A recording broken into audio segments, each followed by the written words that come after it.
Ah,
Buenos días, ¿qué tal? ¿Cómo están todos? Ya somos varios conectados, así que vamos a respetar el horario de inicio que habíamos planteado. Eh, Les hago una muy rápida presentación mía. Mi nombre es Natalia Molteni. Yo lidero la unidad de negocio de Executive Search de Page Group en Chile, que es nuestra marca Page Executive. Y hoy vamos a hablar de un tema que es súper relevante y tenemos a un invitado muy especial para poder llevar a cabo esa discusión, que es Unhoster, y el speaker, que es el gerente general de Unhoster, que es Antonio. Y antes de empezar, digamos, al grano con la presentación, quería comentarles muy rápidamente que el año pasado con Unhoster iniciamos un proyecto justamente para poder hablar de la importancia que es para una organización ser data-driven, ser orientada a datos, tomar decisiones con base a datos. Y este webinar es parte, digamos, de este proyecto y haremos muchas cosas más juntos seguramente. Y tenemos un contenido que vamos a estar lanzando post-webinar y espero que sea un contenido que genere una buena reflexión para todos. Bien, me gustaría presentarles a Antonio, eh, eh, que es ingeniero civil industrial en la Universidad de Chile. Tiene más de 19 años de experiencia en Big Data, optimización, todo el tema de minería de datos y tecnología de optimización para grandes volúmenes de datos. Y como les comenté, es gerente general de Unhoster. Antonio nos va a guiar con su presentación. Muchísimas gracias por participar, Antonio. Estamos todos oídos.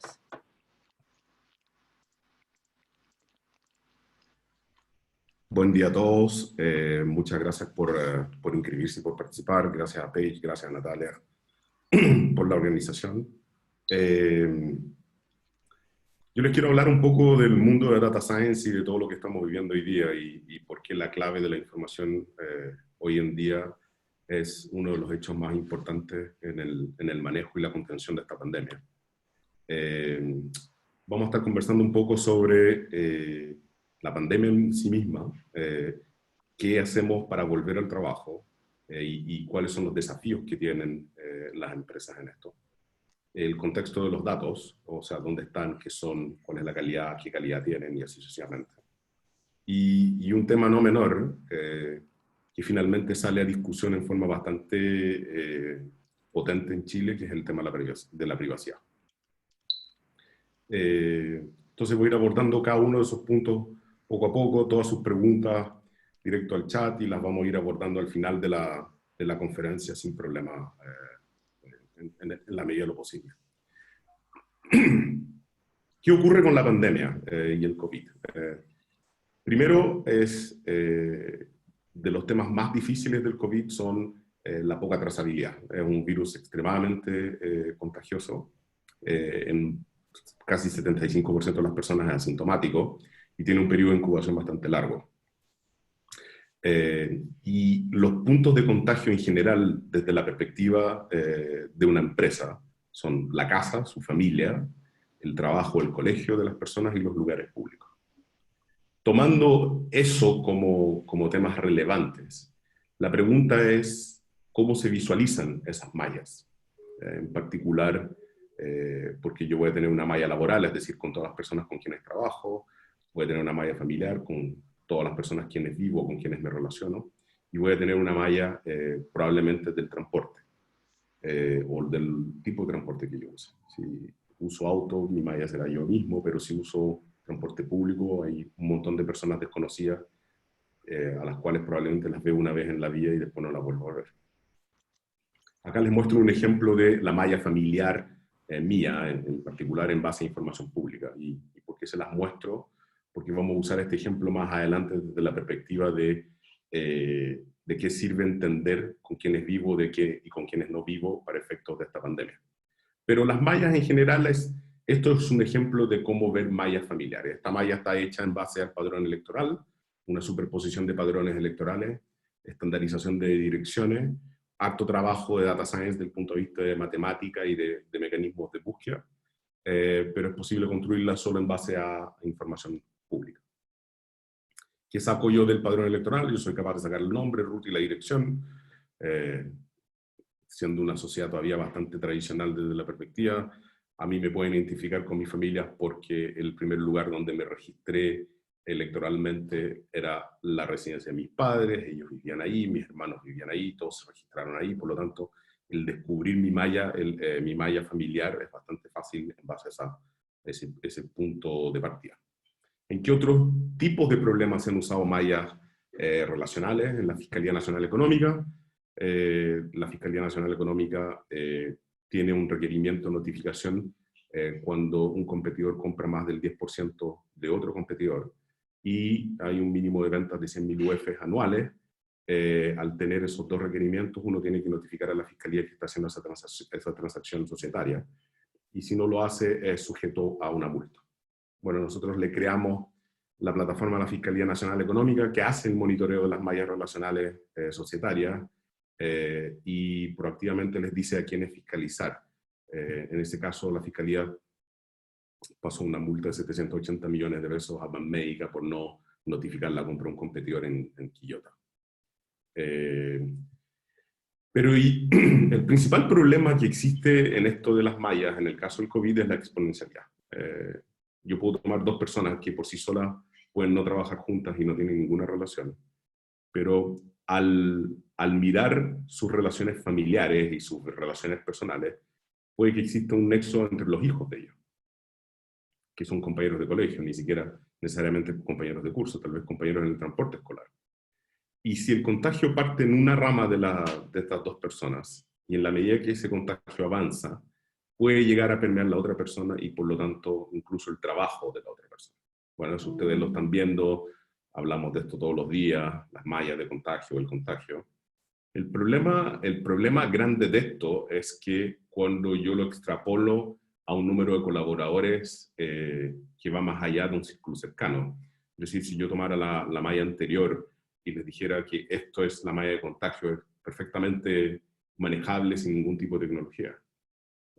Si tomo la malla de colaboradores de Hoster, que son 52 personas, todos los nodos amarillos son personas, los nodos verdes son nodos de familiares, es decir, apellido paterno y apellido materno.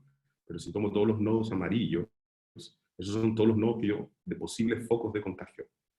Estamos hablando que en Hoster es una empresa de solo 52 personas, básicamente millennials que no tienen hijos y viven solos. Si tomara una estructura mucho más tradicional con 100, 300 o 5.000 empleados, esta malla sería básicamente ilegible. En la medida que el foco de contagios avance, lo que uno quiere evitar dentro de una empresa es que efectivamente un número mayor que el 10 o el 15% de mi fuerza laboral se contagie al mismo tiempo. Y eso plantea un desafío del volver al trabajo. ¿Cómo podemos volver al trabajo en forma segura? Escribimos varios artículos sobre esto y hemos creado un grupo multidisciplinario con Alex Galetovich, con Susana Monchen, con Chet Nasconi. Alex es un economista de la Universidad Adolfo Ibáñez, bastante renombrado en temas de macroeconomía y teoría de juego. Susana en el mundo de gestión de operaciones. Chetna es bióloga, gerente general del grupo BIOS de Pablo Valenzuela. Y nosotros desde el ámbito del software estuvimos escribiendo y trabajando sobre un mecanismo de cómo podríamos volver al trabajo, que básicamente se resume en lo siguiente. Hay tres curvas. Una es no hacer nada, Y si yo no hago nada, en promedio, el 98%, perdón, el 26% de mi fuerza laboral va a llegar a tener un contagio. El problema es que el 26% de la fuerza laboral de una empresa es básicamente pararla. Si yo hago cierres y cuarentena, como básicamente estamos haciendo el día de hoy, podría llegar a tener un 10% de mi fuerza laboral para... y esto es sin considerar cargos críticos, por lo tanto, no estoy considerando acá que efectivamente 3 o 4 personas tengan cargos críticos en la empresa y esas estén en cuarentena y efectivamente obliguen a cerrar la empresa igual. Y si aplico metodologías de testeo y cuarentenas preventivas, en el caso de testeos rápidos, podría tener hasta un 8% de la fuerza laboral contagiada. Eso tomando 150 días. Pero la clave de lo anterior es, yo tengo que testear, yo tengo que ser capaz de derivar el sistema de salud, yo tengo que ser capaz de trazar, y yo tengo que ser capaz de hacer cuarentenas con los contagiados y monitorearlos. Esto no lo hicimos solo nosotros, es el plan que aplicó Corea del Sur y que está aplicando y sigue aplicando Corea del Sur. Obviamente tiene ámbitos mejorables, hay rebrotes que van ocurriendo y la forma como va avanzando la pandemia también es parte no menor de cómo esto tiene que gestionarse. El Premio Nobel de Medicina del 2018 también plantea exactamente lo mismo, que hay que medir, está en la casa, está en el exterior, pero la clave de todos estos es que el test por sí solo no sirve de nada, el test tiene que venir acompañado de alguna métrica de gestión. El gran problema que ocurre en lo que estamos viendo hoy en día es que esto no es una tarea del negocio de las empresas. O sea, las empresas están acostumbradas a monitorear la salud de sus empleados cuando están en las faenas o en las oficinas, monitorear el ambiente laboral, el que hayan condiciones de seguridad y sanidad apropiados, pero no están en el mundo de monitorear cómo llegan a su trabajo, que los buses en lugar de poder usarlos a capacidad completa se usen a mitad, chequear sus temperaturas al entrar a un turno, al salir del turno y así sucesivamente. Eso no es práctica de las empresas, por lo tanto esto es un mundo bastante nuevo y diferente.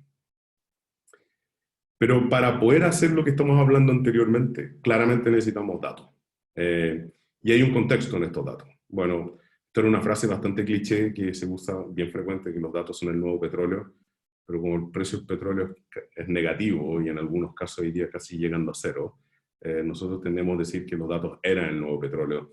Prefiero ver más bien los datos como probablemente la fórmula de la receta, o perdón, la futura vacuna del COVID como algo que tenemos que buscarlo y refinarlo para poder sacar provecho de ellos. Pero, ¿cuál es la situación de los datos? Y sobre todo datos que se usan muy poco. Las empresas usan los datos de los colaboradores y sus familias para efectos de seguros complementarios, beneficios, pero no los usan para efectos de hacer una malla laboral. Por lo tanto, son datos que efectivamente se usan muy poco. Y hay una expectativa en general, yo creo que el 100% de las empresas que hemos trabajado los últimos 20 años, que los datos sean confiables, que tengan niveles de calidad altos, que sean accesibles, que estén unificados, que sean fáciles de entender. Y la realidad es completamente distinta. Y acá tomo de nuevo el padrón electoral. ¿Y por qué tomamos el padrón electoral? Primero, es la fuente de información más granular que tenemos en Chile, no hay ninguna otra que contenga roots, nombres, direcciones, e incluso la voluntad de que la dirección donde yo vivo se escriba como yo quiero, porque el padrón permite eso. Y en el formato en que está. Yo creo que el padrón electoral tiene todos los ejemplos que puede tener los datos de una empresa tradicional en cualquier parte del mundo. Pero, ¿qué es interesante de eso? Aparece nombre, root, sexo y dirección, por lo tanto de ahí puedo sacar bastantes cosas. Nosotros hemos estado haciendo análisis sobre el padrón electoral durante mucho tiempo y hay cosas divertidas que salen de esto. 4.886 personas con las mismas fechas con fechas de nacimiento dobles, es decir, en un año aparecen con una fecha de nacimiento, al año siguiente otra fecha. La persona más vieja del padrón es una mujer que tiene 148 años, y ahí están todas las formas distintas de escribir Avenida Libertador Bernardo Higgins, hay esta cantidad de personas que viven en las sedes de las municipalidades, como ustedes lo ven ahí abajo, o en las sedes de los partidos políticos. ¿Por qué destacamos esto? Porque los datos efectivamente, tal como ustedes lo ven, si no estandarizo direcciones, voy a tener 286 formas de escribir Libertador Bernardo Higgins. Si no hago un chequeo sobre las fechas de nacimiento, probablemente tenga 2 fuentes de verdad y no sé cuál de las 2 es la correcta. Y si no chequeo edades, probablemente estoy tomando información de personas que efectivamente ya no están vivas, pero siguen apareciendo en los datos. Estos son problemas que ocurren siempre y en todas partes y en todas las empresas. Esto usualmente está asociado a que no están mirando los datos en forma fehaciente, y en el caso del padrón electoral, porque la ley le exige una serie de criterios para poder sacar personas del registro y no le impone ningún tipo de normativa respecto a cómo se pueden ingresar las direcciones dentro del padrón electoral misma. Tal como ustedes saben, está el mundo del derecho público y el derecho privado. El derecho público solo puede hacer lo que está en la ley, y el derecho privado puede hacer todo lo que no está prohibido. Entonces, si no hay la ley no especifica que las direcciones se tienen que ingresar en forma estandarizada, el CERVEL tiene que aceptar cualquier dirección que se les ingrese. Y acá surge el famoso sujeto del data scientist, que hoy día es probablemente de las carreras más preciadas y más buscadas dentro de la industria. El data science tiene un rol no menor, y lo ponemos entre medio de los datos y generar valor por algo muy sencillo. Los datos sin alguien, sin procesos que les permitan generar valor, no sirven de nada. Uno de los paradigmas más grandes que nos encontramos siempre es que las empresas dicen que sus datos son muy valiosos. Son valiosos si es que hay alguien que sea capaz de generar valor a partir de ellos. No valen absolutamente nada si quedan almacenados en algún lugar y nadie es capaz de efectivamente extraerlos. Por lo tanto, el valor del data scientist, si nosotros los definimos como data scientist para ser súper explícito, es una persona que sabe mucho más de ingeniería de software que un estadístico tradicional, y es una persona que sabe mucho más de estadística que un ingeniero de software tradicional. Es una mezcla bastante sui generis, es una fusión de roles. En el pasado, usualmente para poder generar valor, yo necesitaba un ingeniero que supiera sacar los datos desde los distintos sistemas, limpiarlos, un estadístico que me pudiera generar información, estadísticas descriptivas, para que un ingeniero comercial generara la presentación y así poder generar valor. El data scientist es alguien que tiene que saber hacer esas 3 cosas solo, y por lo tanto no solo tiene que saber técnicamente cómo extraerlas, sino que también cómo comunicarlas, y eso es una parte no menor. Parte de las técnicas que tiene que saber hoy en día, Machine Learning, todo lo que es inteligencia artificial y Deep Learning, son cosas que debería saber. ¿Y por qué vamos en esta evolución natural de las cosas? Claramente, si tengo una empresa que tiene pocos colaboradores, Excel es la mejor herramienta y la más poderosa. En la medida que avanzo y tengo muchos colaboradores, Excel está prohibido. ¿Y por qué lo menciono prohibido? Porque en la medida que tengo más colaboradores se hace más complejo, fugas de datos se hacen más masivas, y que esas fugas o que esos robos de información ocurran generan un daño reputacional y también un daño a la confianza en general de los trabajadores, reputacional vis-a-vis del mercado, y generan también un daño respecto a la confianza que existe en los trabajadores con la información que les podrían llegar a entregar acá. Y aquí tocamos el punto de la privacidad. Tomando el punto de la privacidad en algo no menor, hay datos de dónde viven las personas, las empresas tienen datos, el padrón electoral tiene datos sobre eso, hay datos de su familia, sí, las empresas tienen datos de esto, el padrón electoral tiene datos de esto. Hay datos de su trabajo, es decir, quiénes son los otros colaboradores, sí, las empresas tienen datos de eso, dónde estudian o qué universidades van los hijos, en algunos casos se pueden llegar a tener si es que los beneficios de las empresas efectivamente los acompañan, y de lugares públicos hay muy pocos datos. Y acá hay un balance entre lo legal y lo real. ¿Y por qué lo planteo? Yo no soy abogado, soy ingeniero, tal como lo mencionó Natalia, pero hay muchas cosas que ocurren hoy día entre lo legal y lo real, o incluso entre leyes, que hay una información, se entregan informaciones que efectivamente uno se plantearía ¿vale la pena que se entregue la información de esa forma o no? ¿O es legal que se lo entregue? Primero está lo que es la información sensible, toda la información respecto a mis enfermedades, mi estado de salud, eh, y así sucesivamente está categorizado como información sensible, lo que es la ley 19.628. Hay información privada, que es distinto, y hay muchos ejemplos mundiales de regulación de lo que es la ley y los usos que se le puede dar a la ley. GDPR, que es la normativa de la Unión Europea, que plantea que no solo yo puedo tener los datos que con el consentimiento de las personas, o puedo tener los datos públicamente capturados en Internet, pero también tengo que tener el uso y el propósito para el cual las personas me entregaron sus datos tiene que ser respetado. Y lo real, en Chile por lo menos, es que hay una, yo diría que hay una superposición de leyes que hace que el padrón electoral exista de la forma como existe, que es un escándalo. Es decir, que me publiquen mi dirección, mi root, y la circunscripción donde yo viva es absolutamente exagerado. Fue hecho con otros propósitos, pero en el mundo real de hoy permite construir las mallas familiares tal como se las mostré al principio, la mía. Y la superposición de esta información que se publica con filtraciones que ocurran, y yo les voy a mostrar un ejemplo, la filtración de Carabineros y Ejército, para que ustedes vean el potencial que tiene esto.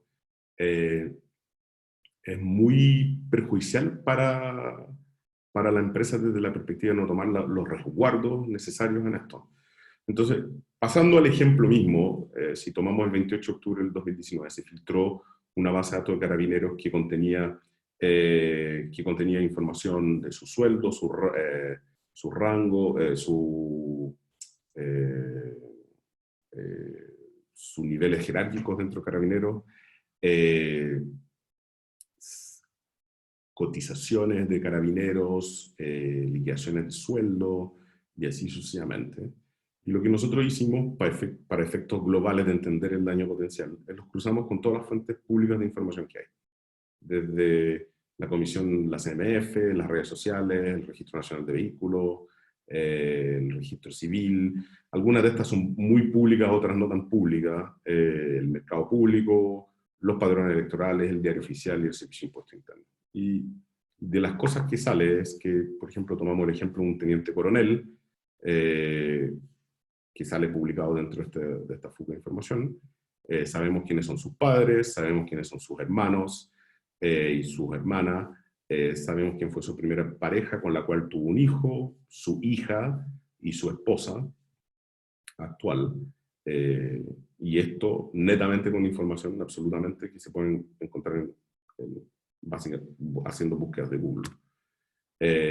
Si voy más allá y busco en las redes sociales, soy capaz de sacar una foto de él en LinkedIn, puedo buscar todos los vehículos que él ha tenido, puedo mirar quiénes son los que compraron los vehículos, puedo ver todos los domicilios que él ha tenido registrados, y mirando los domicilios que él ha tenido registrados puedo sacar conclusiones de quiénes son sus vecinos o quiénes fueron sus vecinos en su momento. También puedo ver todas las sociedades que él ha constituido en el tiempo, y si esas sociedades están vigentes hoy día en el Servicio de Impuestos Internos o no. Y esto me lleva al concepto de la privacidad y sobre todo al concepto de cuán importante es tener el consentimiento en la información que les entreguen los colaboradores en esto de la pandemia. Por lo tanto, yo diría que una empresa de hasta 50 personas, Excel es razonable. De ahí en adelante yo empezaría a usar mecanismos que ojalá tengan encriptación de datos, absolutamente, el mayor resguardo posible, es decir, evitaría que esto navegara por correo electrónico lo más que se pueda, y el consentimiento de poder usar la información para efectos de la pandemia es algo no menor que deberían tener. Ahora, el paso a paso de la pandemia, me gustaría mostrárselo un poco. Este retorno seguro, que al final no fue retorno seguro, porque no tiene trazabilidad, tiene estas 4 derivadas que ya hablamos antes. La primera son armar perfiles de riesgo dentro de la empresa. Es absolutamente distinto una persona que vive sola y que va en bicicleta al trabajo, una persona casada con 2 hijos, y que va en transporte público. Por lo tanto, el perfil de riesgo hay que armarlo.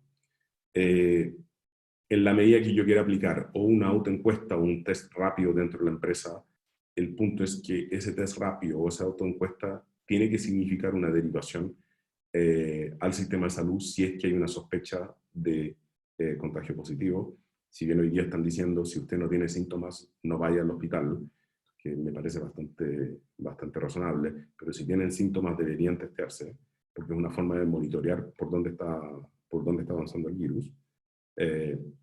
Eso sí o sí es clave. Trazar, es decir, saber quiénes tuvieron reunión con la persona posiblemente contagiada, quiénes tuvieron el turno con él, quiénes subieron a la faena con él, quiénes bajaron con él, quiénes almorzaron cerca de él y así sucesivamente.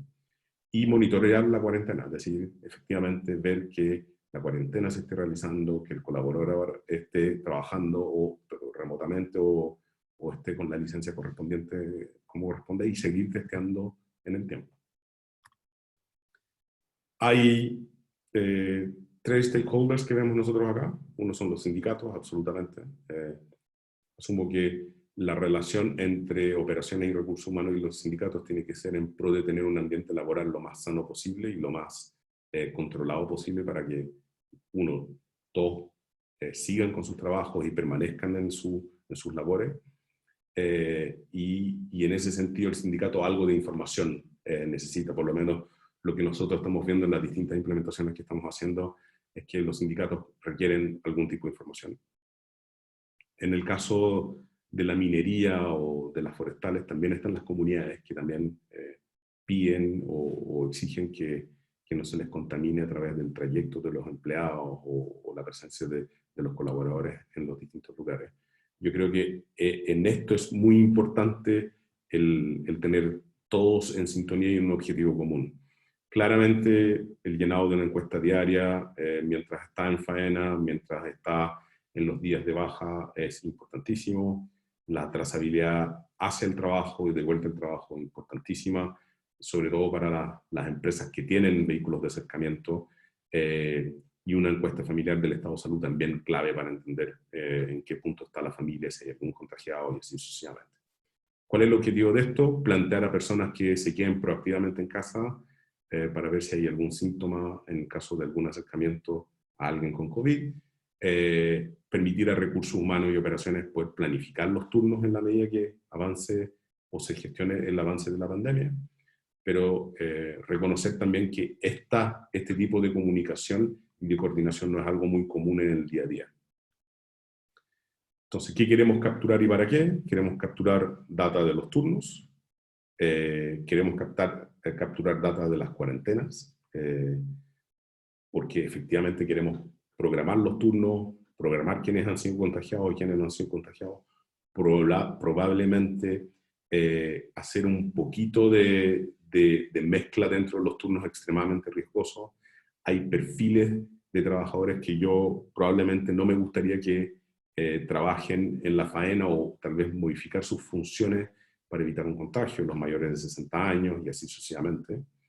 Y el círculo familiar, efectivamente tratar de entender en su círculo familiar el estado de salud de ese círculo familiar. ¿Por qué mencionamos esto? Porque en general las empresas van a tomar o están tomando muchas precauciones respecto a su operación. Uno tiende a creer que con las medidas de sanitización que van a usar, mascarillas, guantes, controles de temperatura, que de los lugares donde deberían infectarse lo menos posible va a ser en el lugar de trabajo. Pero el trayecto y el hogar son 2 lugares que no debería perder de vista.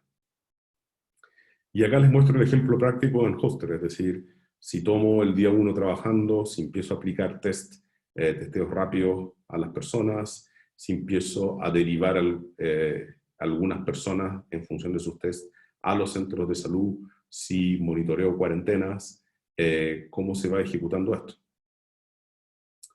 Y finalmente, Sonríe lo estamos grabando. Hay muchas preguntas de privacidad hoy día que están surgiendo.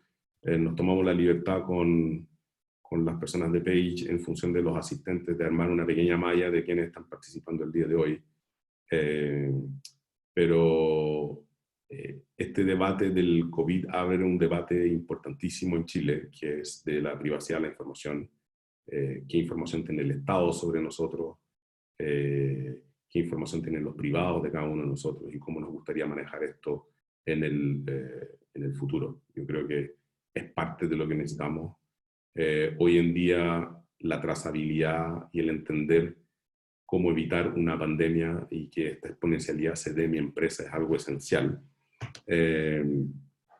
Y dudo que se pueda hacer sin tecnología en grandes empresas. Y sobre todo sin datos de calidad. Hay que avanzar en eso en manera bastante agresiva. Natalia, soy todo oídos. Muy bien, tenemos algunas preguntas.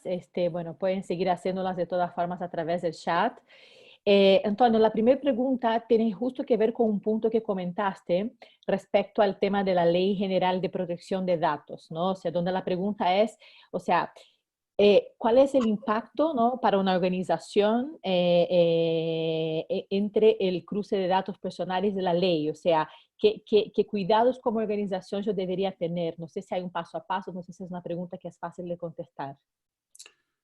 Es general la pregunta, encantado de dar mi opinión. Hay un concepto del consentimiento sobre los datos y cómo obtuve los datos. Mientras los datos son entregados por los usuarios para un uso determinado, los puedo usar. Pero si compro datos a Equifax o si estoy sacando datos desde la web y tengo intenciones comerciales que vayan más allá del análisis, o tengo una intención de contactar a las personas, todos esos datos en general no son canchas, no se pueden jugar con ellos. Muy bien.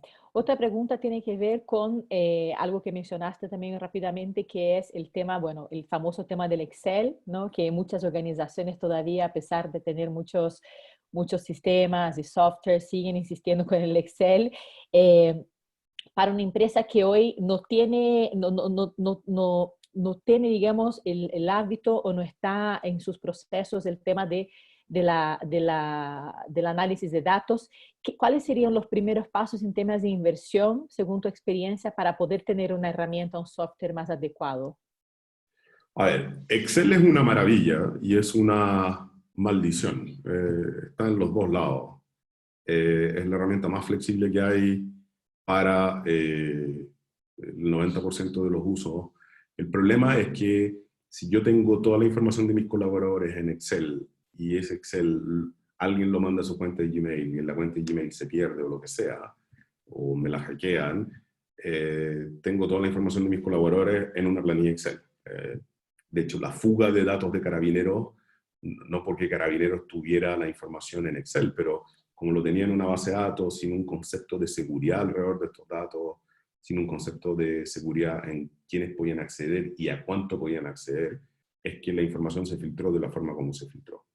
Yo diría que, primero que nada, una herramienta de manejo de recursos humanos, de payroll, debería tener gran parte de la información que ustedes buscan hoy día para poder analizar efectivamente las personas y una información básica de si ustedes la están monitoreando. Es decir, los sistemas de payroll hoy día aguantan hasta quiénes son sus cónyuges, los hijos y así sucesivamente. La pregunta es si ustedes están preguntando eso o no.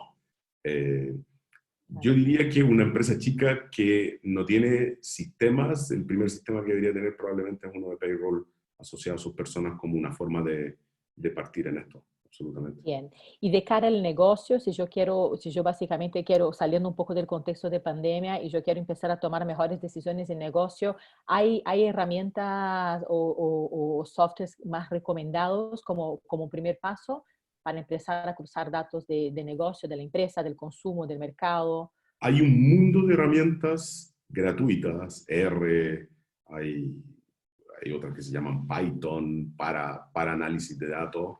La pregunta es que van a necesitar un personaje que sea capaz de sacarle provecho a los datos con esa herramienta. La herramienta por sí sola, si bien los vendedores de software les encanta decir y mostrar ejemplos fabulosos en los cuales yo pongo una planilla y me saca toda esta información maravillosa con un par de clics. El punto real no es tan así. Igual se necesita capital humano que sea capaz de analizar y procesar esos datos. Sí creo que a diferencia del inicio de los años 2000, hoy día el mundo open source tiene muchísimo más fuerza que antes. Muchísimo. Muy bien. Bueno, la próxima pregunta tiene justo que ver con lo que mencionaste recién, que es en qué momento, ¿no? Yo como organización debería empezar a invertir en la contratación, por ejemplo, de un data scientist y de tener capital humano especializado para poder finalmente empezar a generar esta cultura, ¿no? Este nuevo hábito.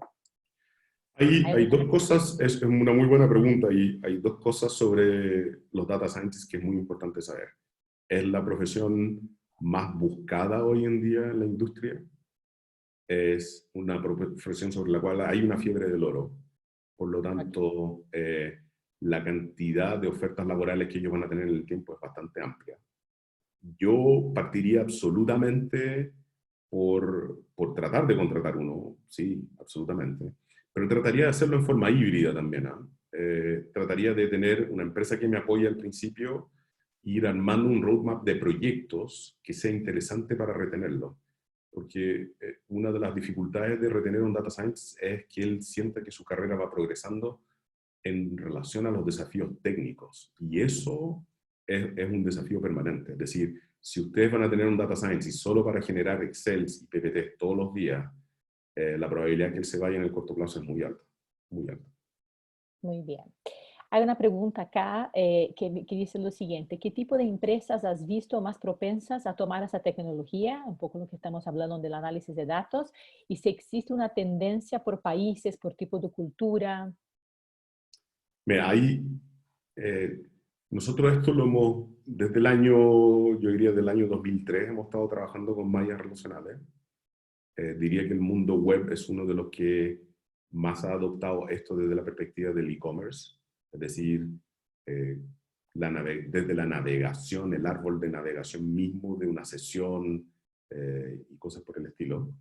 Lo que ha surgido en particular en Chile en los últimos años es que inicialmente nosotros tenemos una plataforma que maneja el tema del COVID, pero la plataforma no la creamos para el COVID, nosotros la creamos como una plataforma de monitoreo compliance, que tenía que ver con todo el compliance, la regla de compliance que tiene una empresa, desde las relaciones personales, desde información de conflictos de interés, y desde la búsqueda de que ninguna empresa quiere estar envuelta en un cabal, es decir, ninguna empresa quiere al final del día tener una relación con una empresa que se transforme el día de mañana en una pesadilla de medios y de comunicaciones. La gracia que hay en Chile es que es un país extremadamente ordenado. El RUT en Chile, los, los, los puristas de privacidad dirán que el RUT es una invasión terrible de privacidad y de un Estado que quiere ser gran hermano conmigo. Muy pocos países tienen un identificador único como Chile. En general, gran parte, si usted cruza la frontera argentina, ya no es lo mismo. Si va a Brasil, el carnet de manejar es un número, el pasaporte es otro, hay un carnet de identidad que tiene otro número, y por lo tanto esos tres números son válidos, pero en Chile el RUT tiende a ser un número que persigue harto. Ayuda mucho a esto de las mallas, ayuda mucho al contagio, pero no es una tendencia seguida. Yo creo que estas tecnologías están acá para quedarse. La explosión de datos hace difícil creer que no sea necesario tener un data scientist, que no sea necesario tener mecanismos más automatizados de reglas de compliance en sus empresas. Y todo lo que signifique analizar el vector de una persona pasa por técnicas como las que discutimos hoy día. Desde las ventas, desde las predicciones de los flujos comerciales y así sucesivamente. En la medida que estoy utilizando datos públicos con datos de la empresa, voy a enriquecer mis análisis. Por lo tanto, todo lo que estoy mencionando acá es parte de una oleada que viene en la industria hace mucho tiempo. Muy bien. Y solo para cerrar un poco esta pregunta, con la experiencia que ustedes tienen, ¿no? Con los clientes que tienen, con la evolución que han visto en el mercado chileno, las empresas están cada vez más cerca de tomar sus decisiones con base a datos, o todavía eso lo ves lejano y es para pocas organizaciones. Son muy pocas organizaciones que están en el mundo de toma de decisiones en base a datos, muy pocas. Yo creo que una de las medidas que cada uno de ustedes puede tomar es mirar la cantidad de correos electrónicos que les llegan con ofertas y ver cuán distintas son esas ofertas entre ustedes. Es decir, un correo que reciban del retail y ver si ese correo es distinto al que tú recibiste del que yo recibí. Tiende a ser muy masivo hoy día y sigue siendo muy masivo la toma de decisiones en base a eso. Yo creo que el COVID en esto va a provocar un gran cambio en muchas empresas. Tanto se ha hablado acá de la banca digital, la transformación digital, pero hoy en día si ustedes andan en la calle con algún salvoconducto se darán cuenta de las colas que hay afuera de los bancos, la cola que hay afuera de los supermercados. Y eso tiende a ser una guía respecto a lo que está ocurriendo efectivamente con el uso de los datos en las empresas. Yo creo que es un indicador no menor de que si yo voy a tener una banca mucho más digital de lo que es hoy día, eso significa que voy a tener que tener mucho más personas analizando datos de las que tengo hoy día. Exactamente, como que un acelerador, ¿no? Un acelerador para que las empresas se empiecen a poner al día también. Yo creo que es un acelerador y yo creo que esto en general va a ser un catalizador para las más chicas, aunque con más necesidades de capital para poder hacer cambio, son las que tienen menos sistemas implantados y se pueden mover más rápido. Así es, son más ágiles. Bien, nos preguntan acá en relación al mapeo del núcleo familiar, ¿qué datos en concreto deberían ser relevados y traqueados? ¿Y qué ocurre si el empleado rechaza el permiso de compartir sus datos para efectos pandemia? Hay dos ejemplos que he estado con empresas grandes en esto, que son bien elocuentes. Uno es, hay personas que están modificando los reglamentos de seguridad y sanidad, en los cuales completar la información y dar el estado de salud es obligatorio, como primer punto. Okay. Yo creo que si la persona no quiere compartir esos datos, es un hecho, no los quiere compartir, y por lo tanto lo que tiene que ocurrir dentro del algoritmo de riesgo que ustedes pueden plantear es que lo ponen como más riesgoso y lo ponen en el peor caso posible, que es que vive con 3 personas más y hay 2 menores, y lo toman de esa forma. Pero ¿qué información deberían tomar? Ojalá el número de personas con que viven, si hay algún mayor de 60 años viviendo con ellos, si hay niños y si hay adultos jóvenes. ¿Por qué menciono eso? Porque los adultos jóvenes y los niños son los que tienden a ser también bastante asintomáticos en la pandemia. Son portadores, por lo tanto no sienten los síntomas. Y los adultos mayores son los casos en los cuales puede haber un enfermo que podría tener algún tipo de pérdida de vida. Por lo tanto, tienen que balancear esas partes. Yo tomaría esa información.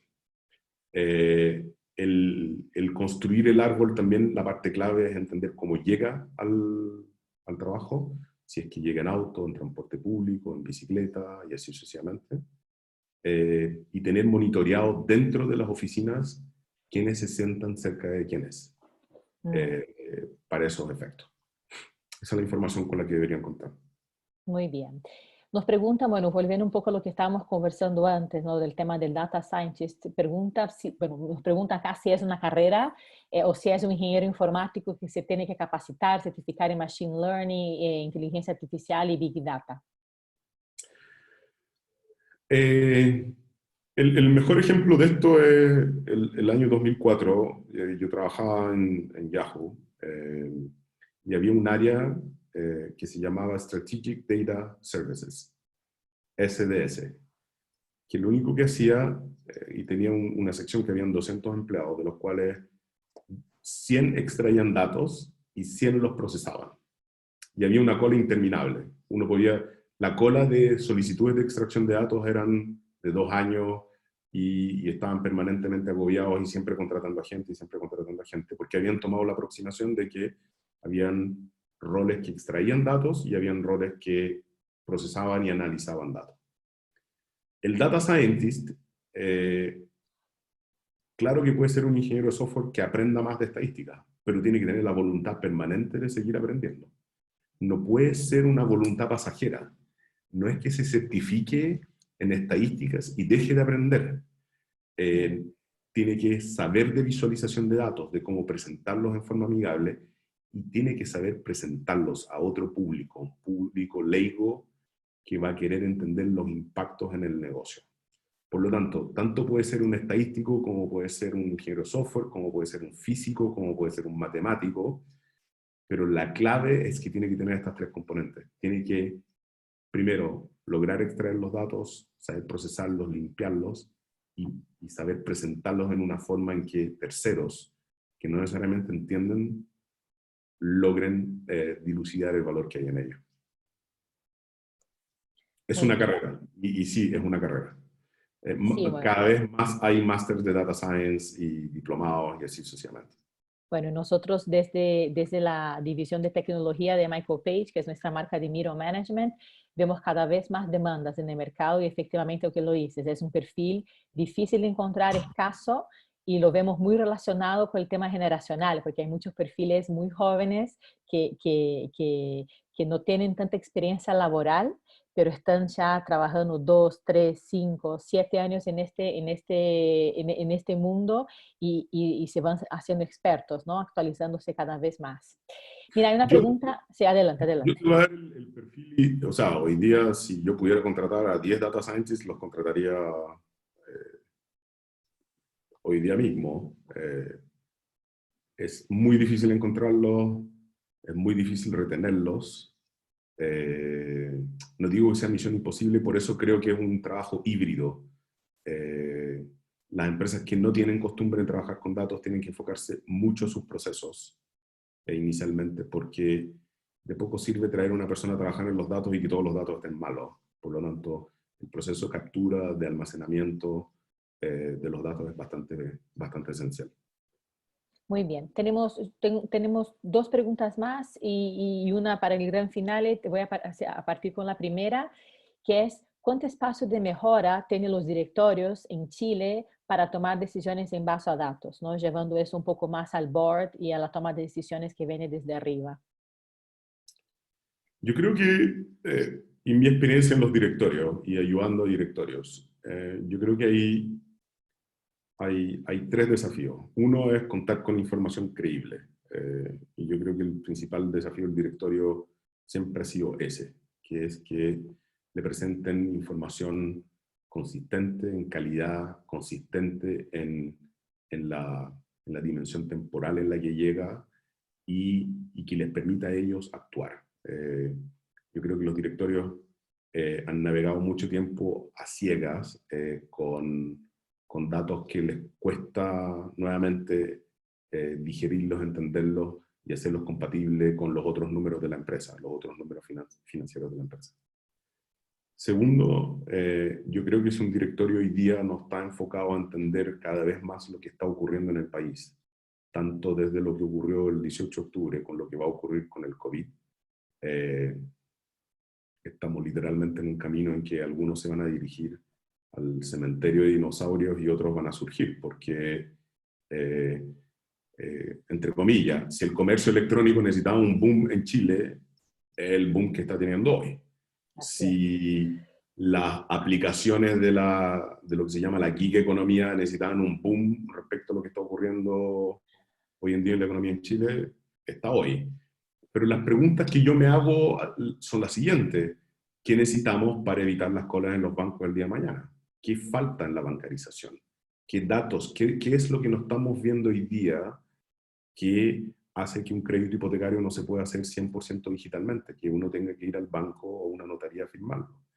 Ese tipo de preguntas son las que yo creo que van a ir en base a datos. Es decir, si yo fuera director de alguna de las instituciones financieras hoy día, estaría preguntando cuál es la cola promedio y cuáles son los tipos de trámites que vienen a hacer a mi sucursal y por qué eso no están disponibles en la página web o en el celular. Ese tipo de preguntas también creo que es parte de por qué los directorios hoy día y por qué vemos tan poco avance respecto a al uso de datos. No sé si efectivamente se están haciendo, si permea este dato hacia arriba. Y ojo que, por ejemplo, yo estoy hoy día, estoy en particular con la banca, y no es nada en contra de la banca, sino que, insisto, en Chile el uso de la firma digital ya existe, la firma digital avanzada ya existe. Sin embargo, si tú quieres constituir una sociedad, no se puede usar la firma digital avanzada. Tienes que ir a la notaría. Ese tipo de cosas son cosas que requieren una profunda evaluación de los directores, porque es ahí donde se toma la guía estratégica de lo que la institución podría o no podría hacer.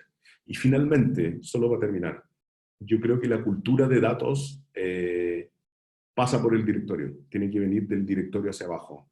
Por lo tanto, si el directorio no está preguntando cómo se están capacitando sus ejecutivos, sus altos cargos ejecutivos, a qué nivel de datificación están sus procesos, o midiendo la calidad de los datos, o exigiendo calidad de datos como un punto dentro de los análisis de la información que ellos ven, veo muy difícil que las cosas cambien en los directorios. También pasa por la elección de los directores. Yo creo que ahí se requiere mucho una mayor diversidad, tanto de experiencia, o sea, yo creo que siempre y en estos momentos es muy bueno tener a directores que hayan vivido los periodos más difíciles, tanto en la historia de Chile como en la historia mundial. Yo creo que eso da la perspectiva de que vienen tiempos mejores, pero al mismo tiempo se requiere esa combinación con los desafíos futuros. Muy bien, sí. O sea, es una pregunta para mucho tiempo de discusión. Hay muchos aspectos ahí que conversar y sin lugar a duda, la cultura se construye desde arriba, ¿no? Tú puedes intentar desde abajo de la organización permear algo, pero si no viene de arriba es muy difícil construir cultura y ahí estoy 100% de acuerdo contigo. Bueno, nuestra última pregunta es la siguiente. ¿Qué se recomienda para subir el nivel de alfabetización y manejo de datos en las empresas? ¿Algún tip quizá más práctico ahí? Nos El, preguntó Marcelo Verdugo. el tip más práctico es, primero que nada, yo voy a dar varios tips. Uno es no tener varias fuentes de la verdad. Usualmente en las empresas, cuando uno llega la métrica de ventas o margen, hay 5 fórmulas para calcularla. Yo tendría una fórmula. Y si son necesarias varias fórmulas similares, las nombraría distinto. Segundo, nunca bajaría la guardia respecto a la calidad de los datos, que la calidad de los datos es sagrada. Es decir, yo nunca quiero decir no confío en este sistema, porque si llego al punto de decir no confío en este sistema, de ahí en adelante no queda nada. Lo único que queda es destruir el sistema y hacer algo nuevo. Por lo tanto, el entender por dónde gotea un sistema o un proceso es tan importante como los datos. En la medida que yo voy usando datos, van surgiendo nuevos problemas. Por lo tanto, mi tip es una métrica, nunca perder foco en la calidad de los datos y nunca tirar por la borda un sistema, por más antiguo que sea. Y la persistencia en resolver las goteras son 3 puntos esenciales de construir una organización basada en datos, absolutamente. Muy bien. Muchas gracias. Bueno, vamos encerrando entonces aquí las preguntas. Agradecerte, Antonio, agradecer a Unhosted también por esa iniciativa junto con nosotros. Yo creo que generar estos espacios de reflexión y conversación son súper importantes. Y eso, ¿no? Un poco lo que comentaba al principio. Yo creo que tenemos como mercado, como país, un desafío muy grande, como organizaciones también, de generar esa cultura que tiene que venir de arriba. Es una cultura que se genera top-down y al final del día llegó un momento que la toma de decisiones es cada vez más crítica y si podemos tomarla con datos en la mano, teniendo mayor seguridad y disminuyendo un poco los riesgos, ¿por qué seguir haciendo desde el yo siento, yo pienso, yo opino? ¿No? Yo creo que es una reflexión importante para que todos nos llevemos a la casa. Así que nada, agradecer, contarles a todos que vamos a compartir con todos los participantes este contenido que desarrollamos junto con el host el año pasado, que habla justamente del concepto de Data Driven como cultura, y les estaremos haciendo, les enviaremos este contenido, y ahí tienen, por favor, la página, el link donde pueden acceder también a esta presentación. Subiremos también la grabación y les haremos llegar también el link con la grabación para los que necesiten revisar y seguir ahí reflexionando y tomando notas. Muchísimas gracias, Antonio. Gracias por todo. Gracias a Gracias a todos que todos ustedes, participaron. gracias al equipo Page, gracias a todos los asistentes, que tengan muy buen día. Muy bien. Buen día a todos. Chao, chao.